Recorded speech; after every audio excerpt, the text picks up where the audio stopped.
In today's video, I will walk you through how to share a Claude AI chat link. Start by opening the chat you want to share in Claude. You can do this on the web or in the desktop app. The process is the same. Once you are in the chat, scroll through the conversation and make sure it is the version you want others to see. Check that the messages and context are complete and make sure nothing sensitive is included in the conversation. When you are ready to share the chat, look at the top right corner of the chat window and click the Share button. Claude will display a pop-up. This pop-up confirms that you want to generate a shareable link and provides information about how sharing works. In the pop-up, click Share Again. This second click creates the shareable link for the conversation. Claude will then create a snapshot of the conversation as it appears at that moment and provide you with a unique URL. After the link is generated, copy the link. You can then paste it wherever you need to send it, such as an email, team chat, document, or project tracker. The person who opens the link does not need to be in your Claude workspace.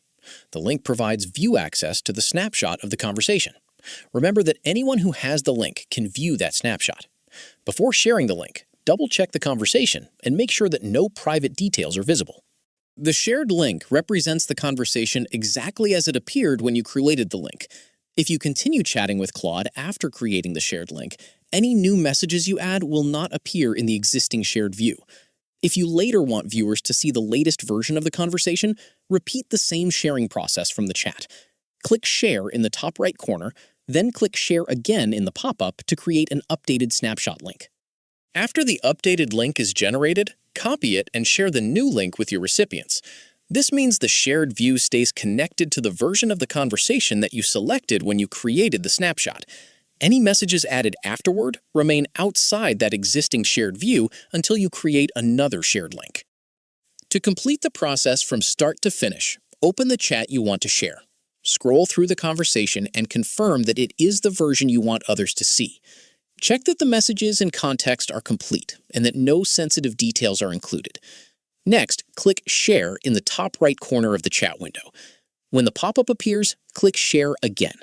Claude will generate the shareable link. Once the link is ready, copy it and send it to the people who need to view the conversation. If you continue chatting after creating the link, those new messages will not appear in the existing snapshot. When you want the shared view to include the latest updates, repeat the share action and create an updated link. That is the complete process for sharing a Claude AI chat link. Thank you for watching.